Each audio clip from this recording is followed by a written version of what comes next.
L'énergie est réelle. Il y a l'énergie féminine et il y a l'énergie masculine. Ce sont les énergies de la création. Et beaucoup de femmes pensent que l'énergie féminine, c'est leur façon de s'habiller ou le maquillage. Ça en fait partie, mais ce n'est pas que. L'énergie féminine, c'est quelque chose qui est en toi. Tu l'as ou tu ne l'as pas. Et beaucoup de femmes ont l'énergie masculine. Et lorsque tu es dans l'énergie masculine, tu as tendance à combler le vide. Si tu as peur du vide, sache déjà que tu es encore dans ton énergie masculine. Parce que l'énergie féminine, elle est dans le vide et elle est dans le silence. Tu dois aimer le silence, tu dois aimer le vide, tu dois aimer être seul, tu dois prendre le temps pour toi. Parce qu'il n'y a que dans ces moments que tu arrives à te connecter à cette énergie. Puisque tu n'as pas peur de silence, tu n'as pas peur de la solitude, tu pourras arriver à la clarté mentale.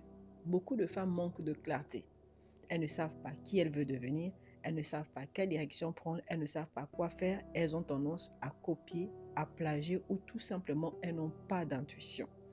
C'est parce que tu as encore peur de cet espace en toi, c'est parce que tu portes encore des masques et c'est parce que tu joues encore des rôles. Tu as juste besoin d'être toi.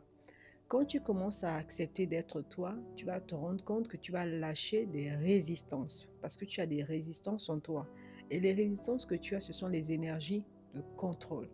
Tu veux sauver le monde, tu veux être une femme forte, tu veux porter, tu veux prouver, tu veux réussir, tu veux forcer. Tu es encore dans l'énergie masculine. Pour arriver à ton énergie féminine, tu dois apprendre à trouver un équilibre et un état d'être en toi où tu te sens légère et tu te sens en paix. Tu dois aussi savoir une chose, dans toute relation, il y a une dynamique. Dans tes relations, tu es dans quel genre de dynamique? Est-ce que c'est toi qui portes ou c'est toi qui reçois? C'est là où tu sauras si tu es dans ton énergie féminine ou pas.